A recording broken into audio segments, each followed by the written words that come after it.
I really, really love planes.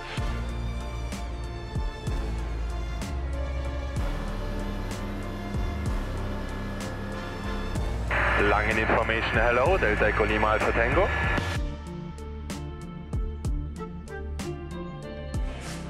This is why we are here.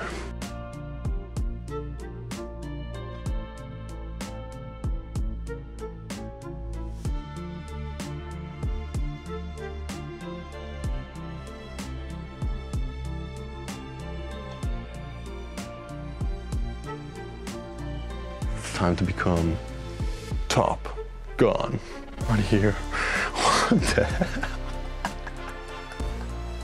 I don't even know where to start.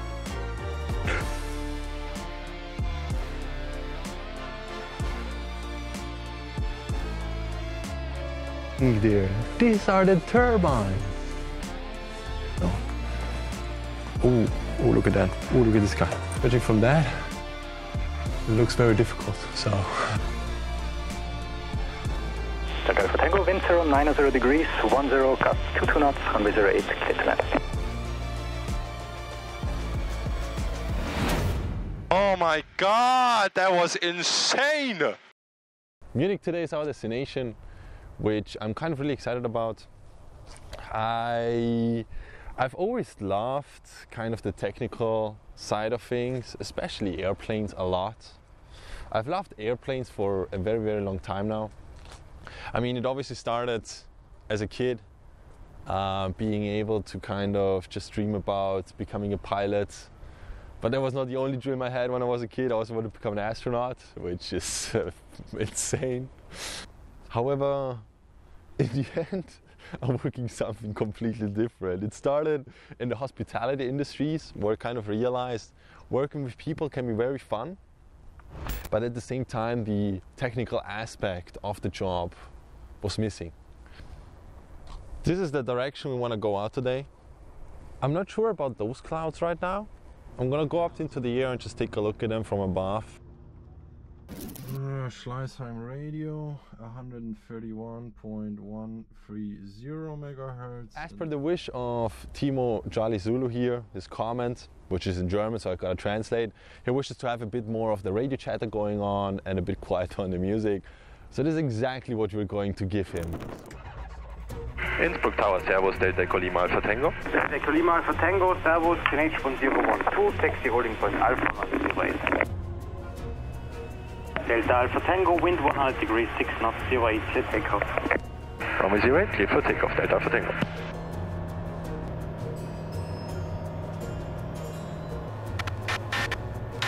Whoa, what the hell is going on here?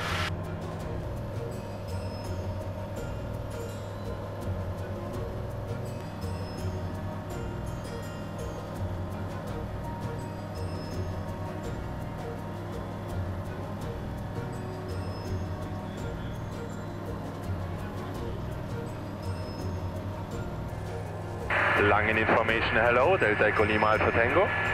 Delta Echo Lima Alpha Tango, lang hallo. Delta Echo Lima Alpha Tango, flight design, Charlie Tango, VFR from Innsbruck to Oberschleißheim, southeast of Rosenheim, 1 mile, 4,200 feet altitude, request traffic information. Delta Echo Lima Alpha Tango identified squawk 4453, QNH 1013. QNH 1013, and please say again squawk. 4453. Squawk 4453, understood. Would you look at that?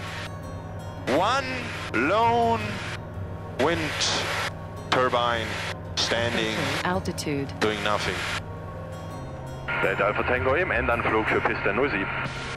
Delta Alpha Tango 07 ist frei. 07 ist frei, Landung auf eigenem Ermessen, Delta Alpha Tango. We arrived in Munich. Oh, what? We arrived in Munich, woo!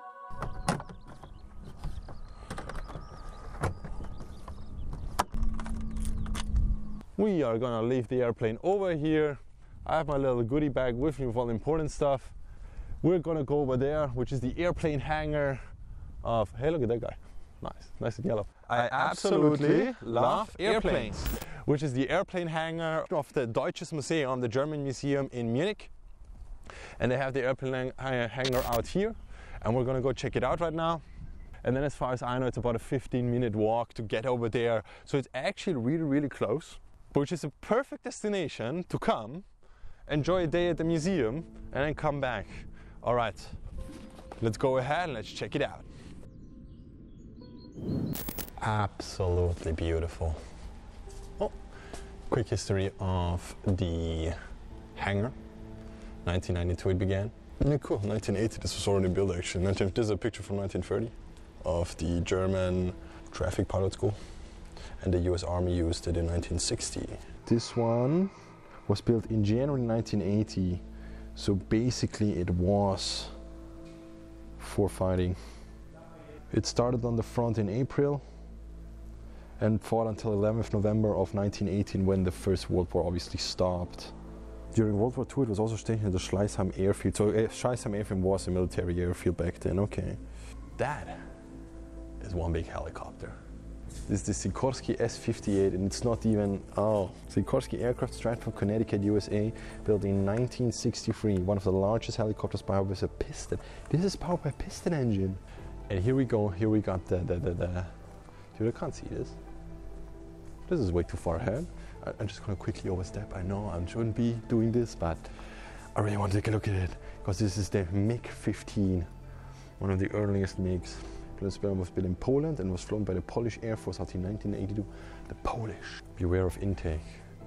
Time to become Top Gun. Drop this off here. Ooh, this is narrow. Oh my God.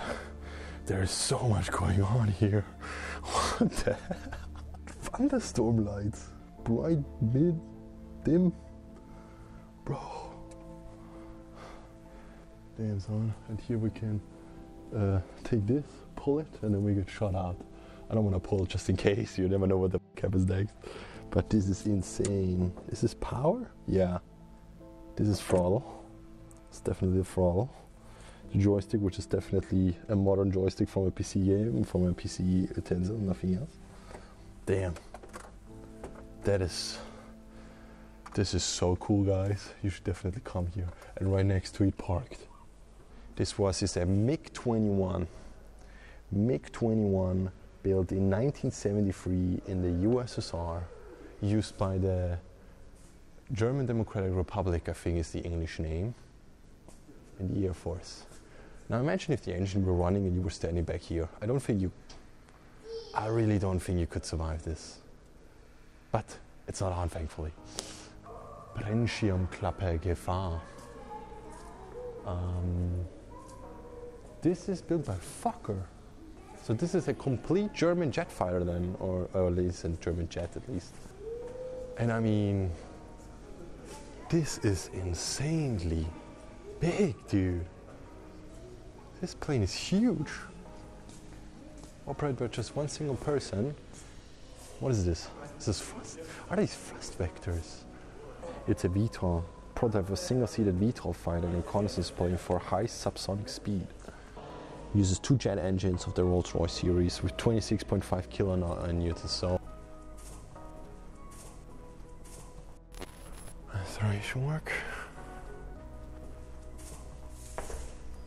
Oh, you were supposed to go the other way then. I'm supposed to go down there.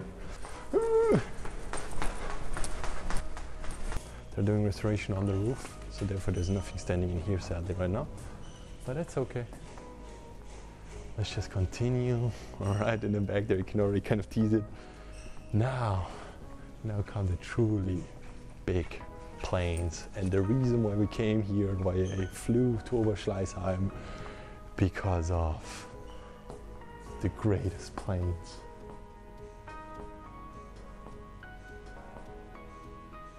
I just love planes, man. Oh, here we can see a DC-3 or a C-47?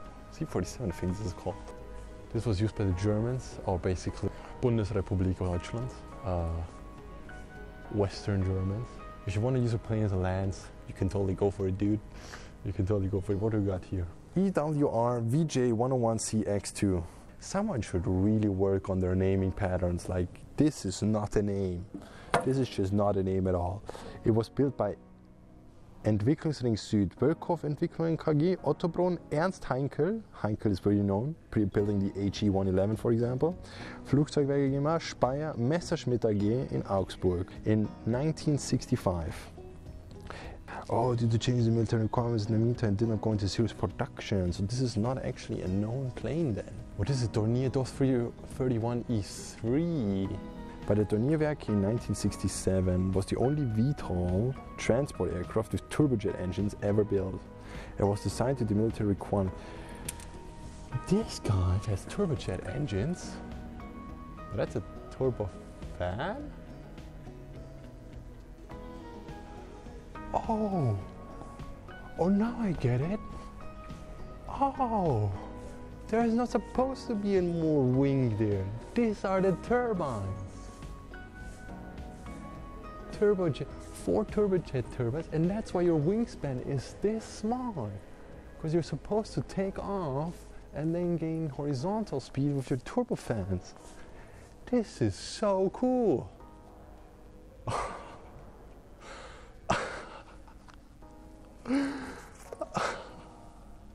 I'm so impressed, dude. I'm so impressed. Range of 200 kilometers. What? What? No, that can't be. No. A range of 200 kilometers. No, that's nothing. No, it's useless then. Is it that much fuel it uses? Because it's, oh, makes sense actually, because the wings are that short. The wings are that short that it means it has to use more fuel in order to provide more thrust, in order to get more lift. Oh, that's a tough one, dude. And obviously carrying more fuel means you need to carry fuel, and now you're kind of stuck in a loop. This is paradise, guys. This is freaking paradise.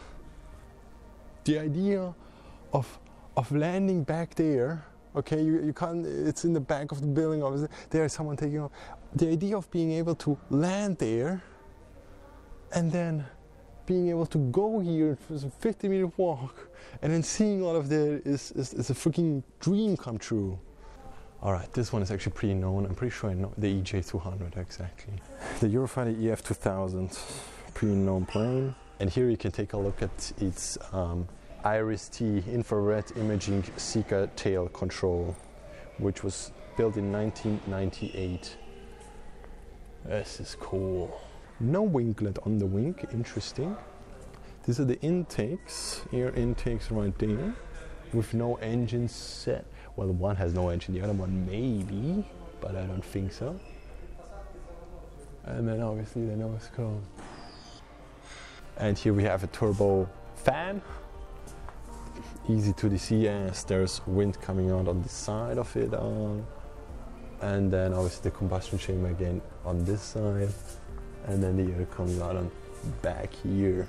With obviously air not only flowing through the turbine but also on the outside of the turbine. Which there's another cowling on top here.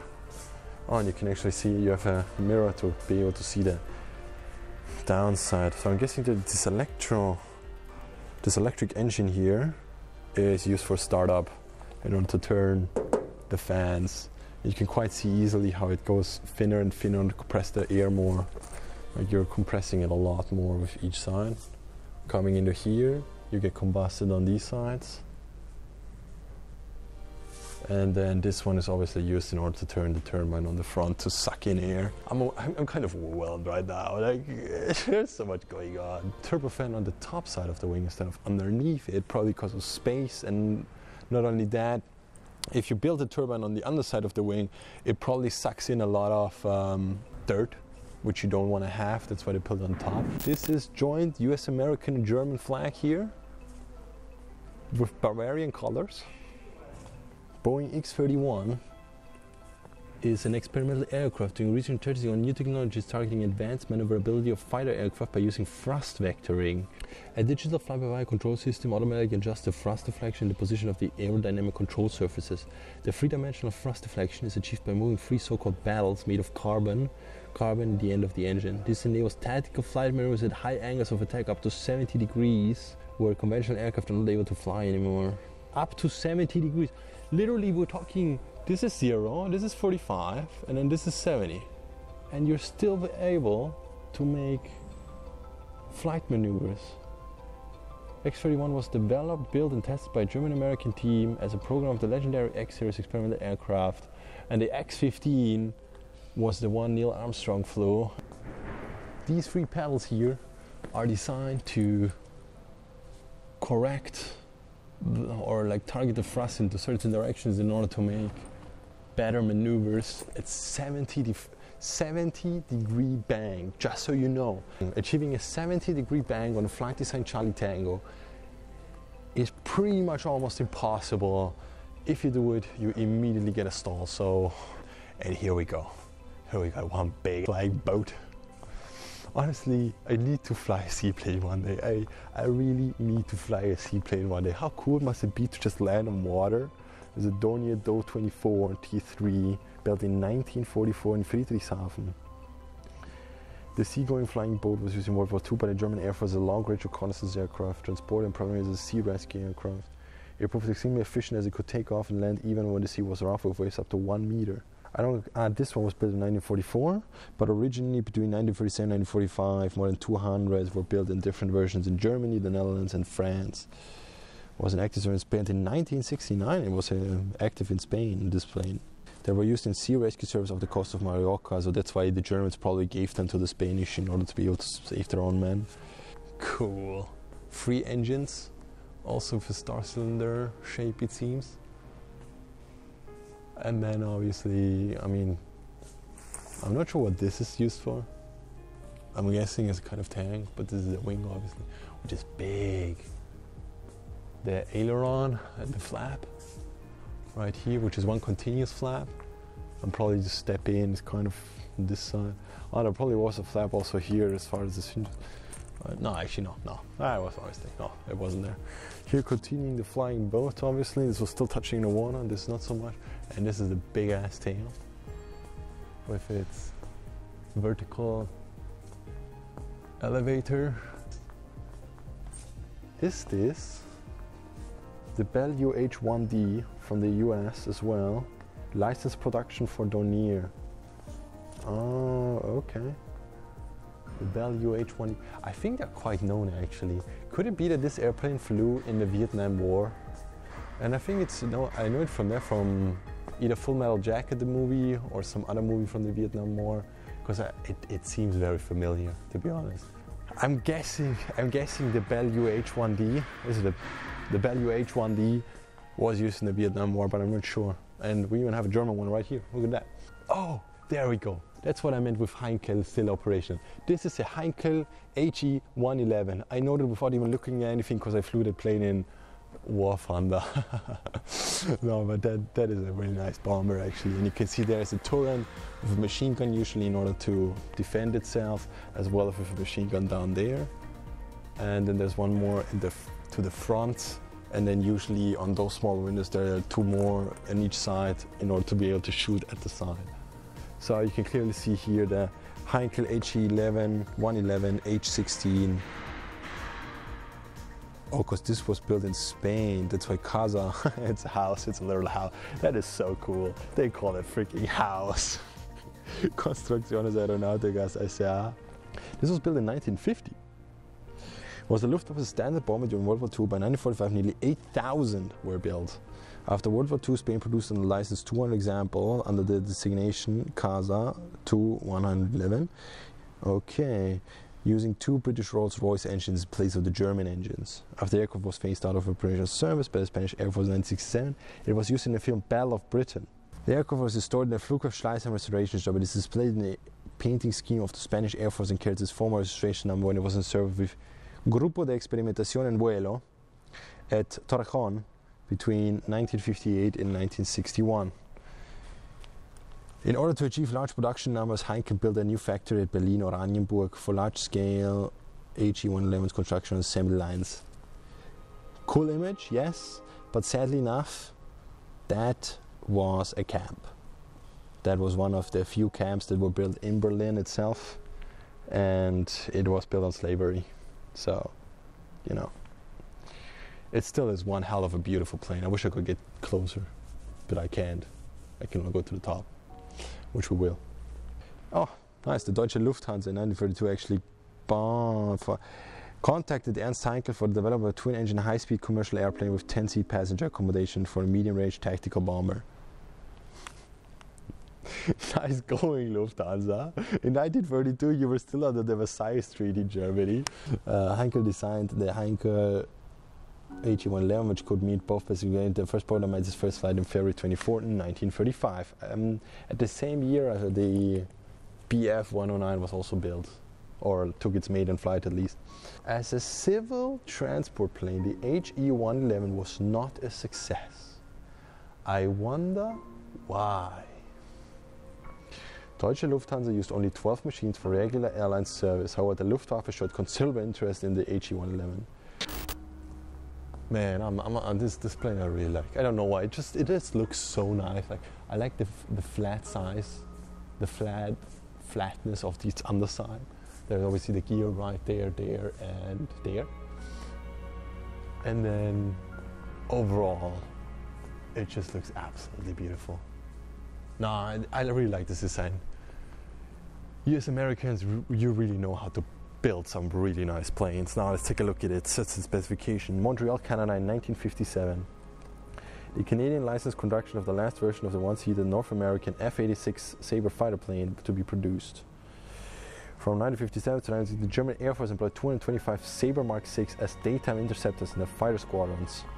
This here was an important component of Central European air defense within NATO. So this was for, obviously, Western Germany.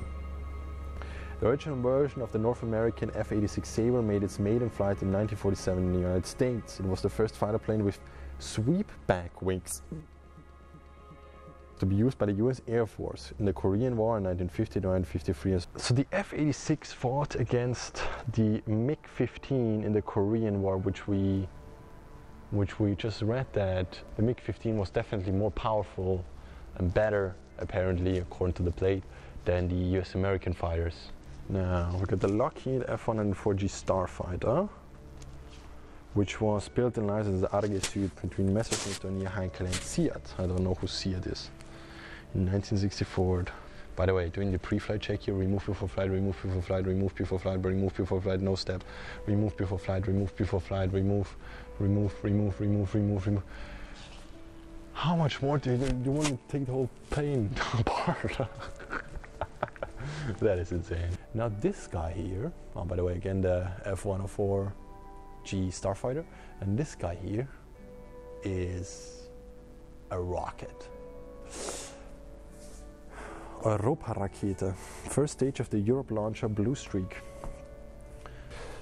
This is the Europa rocket in total, with the kerosene tank here and the oxygen tank right here.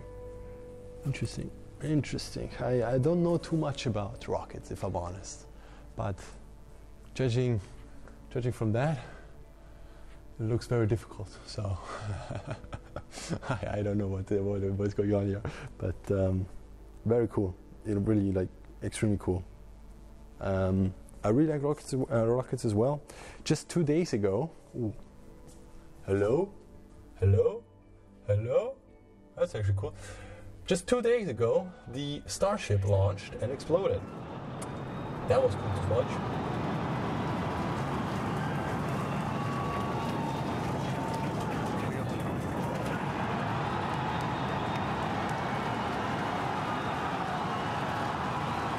Beginning the flip for stage separation.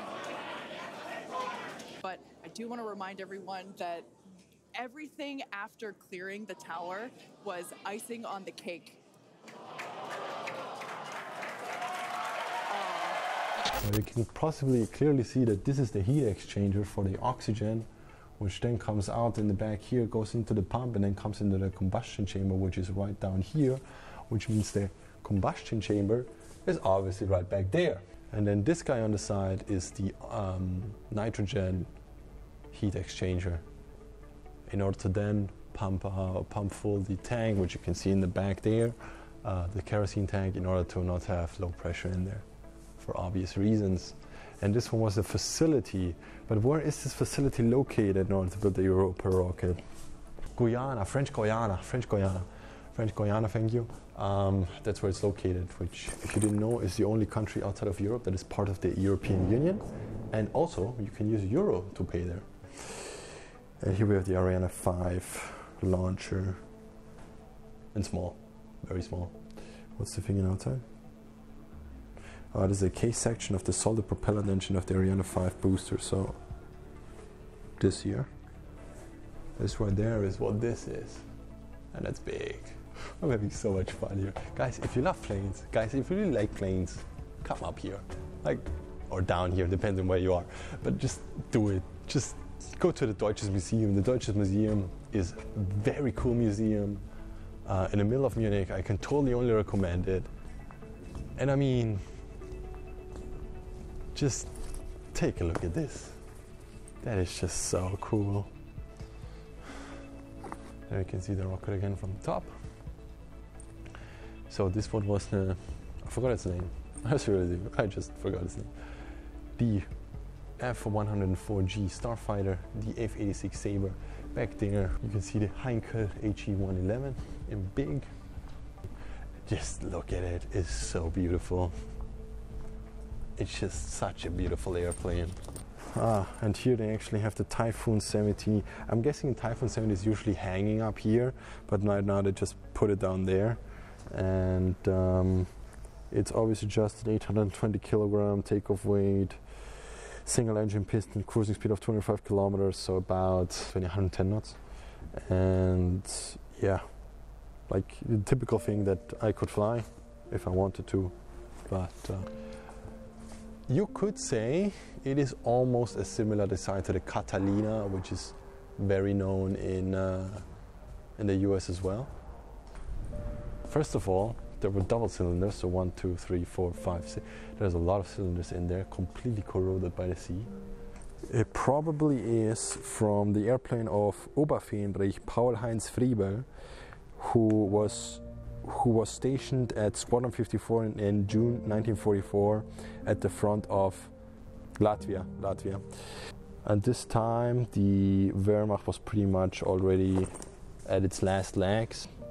On the 24th of July 1944, this guy out here, 19-year-old pilot, shot down a Yak-9 close to the city of Dünaburg, and then a few days later he was shot down.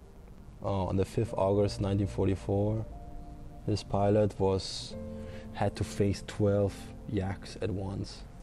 So it says here that only on German ground and waters there are approximately 5,000 plane wrecks from the Second World War. Guys, let's go on a mission. Let's try to find all 5,000 plane wrecks.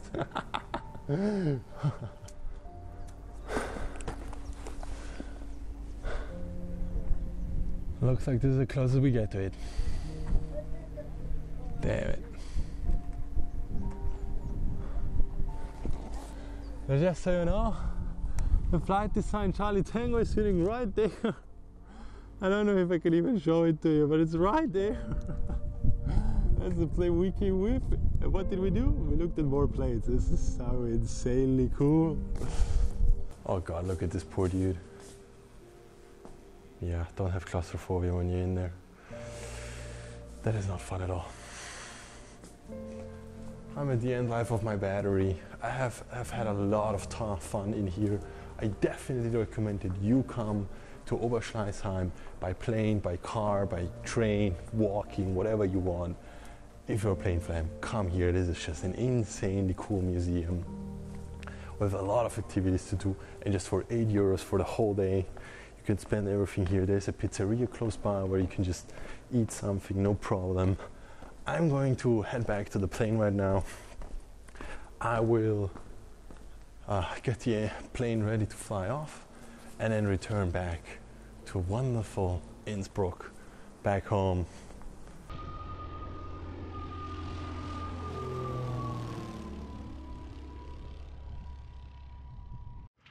All right, sitting back in the airplane now. It's very hot today, which I'm enjoying a lot actually, the weather. Finally, spring is here, which means nicer weather, sunnier, longer days. Perfect time for flying right now. If you want to do this trip as well, I once again, I am openly going to talk about the cost that is involved with everything here. So we just needed about an hour from Innsbruck to Oberschleißheim. Then I paid 35 euros for landing, which is the normal price. There's no parking fee here, only if you stay the night, then you pay 15 euros more. And then another hour just to get back from here to Innsbruck. I don't know what the total is going to be, but I'm expecting some 350 euros, something in that margin. In any case, I hope you enjoyed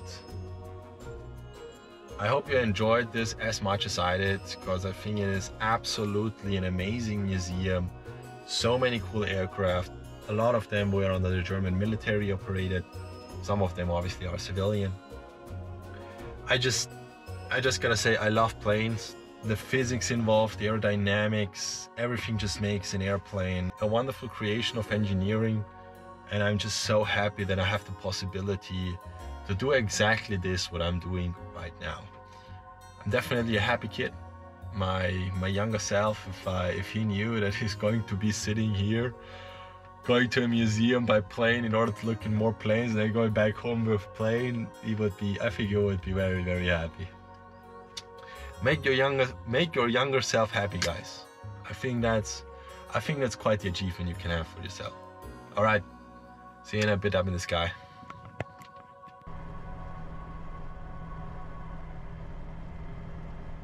Hallo, Oberschleißheim Flugplatz, hallo. Delta Echo Lima Alpha Tango. Auch bitte Rollinformation. Delta Alpha Tango hinter der Bravo Fox zur Nordseite 07. Zur Nordseite 07, hinter dem Flugzeug Delta Alpha Tango.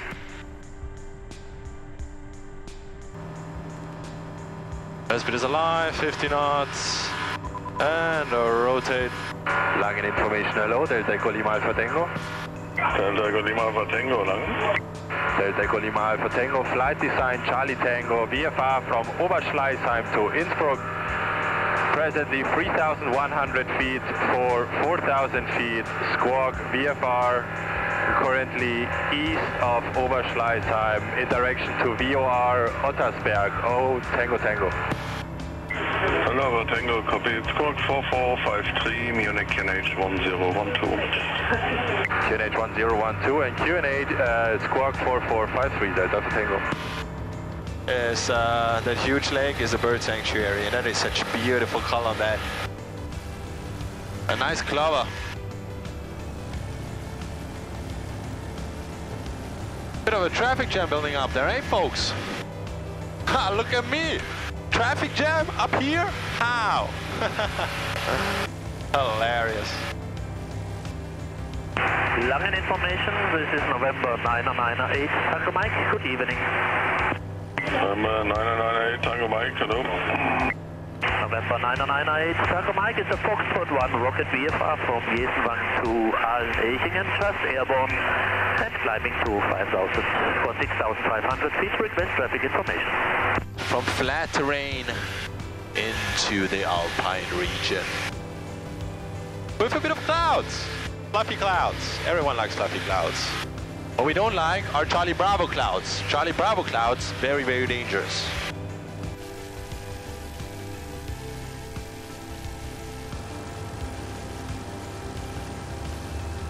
Langen information, Delta Echo Lima Alpha Tango.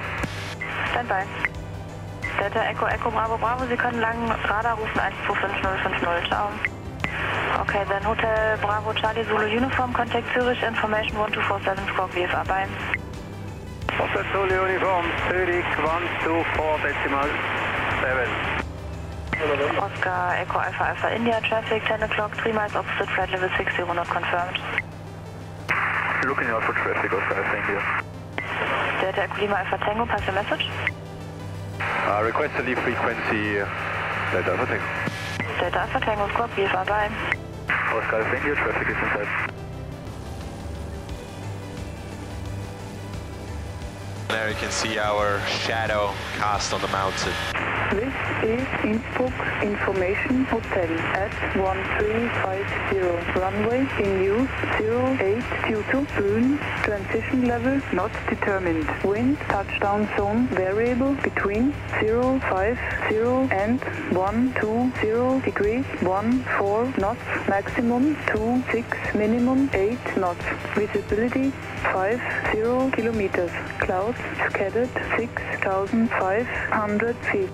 Well, that's going to be a tough one. 14 knots. Minimum 8, max 26. Near Kilo, China right downwind, runway 08. Alright. Full concentration because we need to stick this landing one way or the other, and that's the tough one. As the Navy always said, a good landing is one you walk away from. However, we're not in the Navy. We're in general aviation. Innsbruck Tower, hello, Delta Echo Lima Alpha Tango. Delta Echo Lima Alpha Tango. Delta Echo Lima Alpha Tango, east of Mike 1 for landing. Delta Alpha Tango, and at 4,000 feet in the northern part of the valley for runway 08, to phone QNH 1011. QNH 1011, 4,000 feet via the northern part of the valley, please advise, Delta Alpha Tango. Correct, in the northern part, due to phone. Another part, due to phone, Delta Alpha Tango. First time I'm doing a northern approach like this, to be honest. That's usually because I never fly during firm conditions. But here we are. Trying to gain experience as best we can. Hotel Bravo 2515, the next to the left via Zulu. Next via left to Zulu, but I need to vacate via Bravo just to the parking. Yeah, now left Zulu. Okay, it's copied, the Bravo, 15. Oscar Kilo Tango, the preceding is vacating, wind 100 degrees, 12 knots, gust 21, runway 08, clear to land. Roger, traffic inside, clear to 1, Oscar Kilo Tango. Delta Alpha Tango by Oberberfus, final 08. Oberberfus, final 08, Delta Alpha Tango. Right. Very sweaty palms, that's a problem. Delta Alpha Tango, wind 130 degrees, 9er, gust 25 knots, runway 08, clear to land. Runway 08, clear to land, Delta Alpha Tango. Damn, this wind. And Oscar Bravo to confirm, now right downwind again. Again, right downwind, danke. Dankeschön, Oscar Bravo. Oh my god.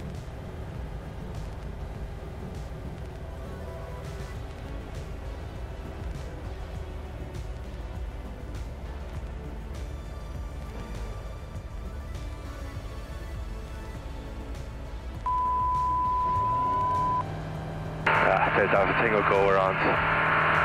Delta Alpha Tango, roger. B-check flaps 1. Police November, across west of Camerton to the south and then low level load show. In the west of Camerton to the south, thereafter to load show, Police November.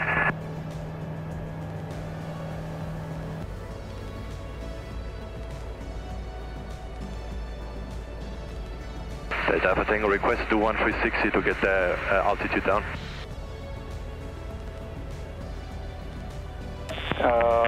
Delta Alpha Tango, can you do 360 to the left?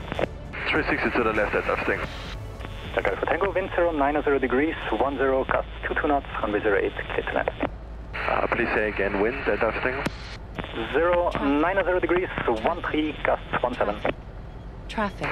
Runway 08, clear to land, Delta Alpha Tango.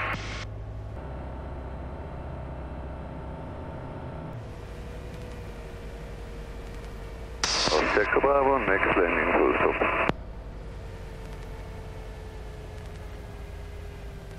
Roger.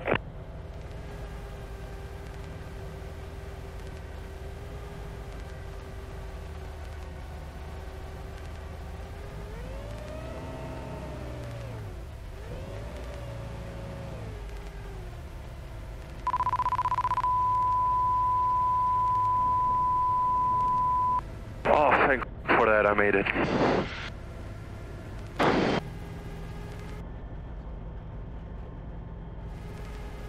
Alpha Tango by Bravo to your stand, servus. Bravo to the stand, after. Oh my god, that was insane! Whoa. Insane. Oh, I feel exhausted after that flight. Oh my god. That landing was so stressful.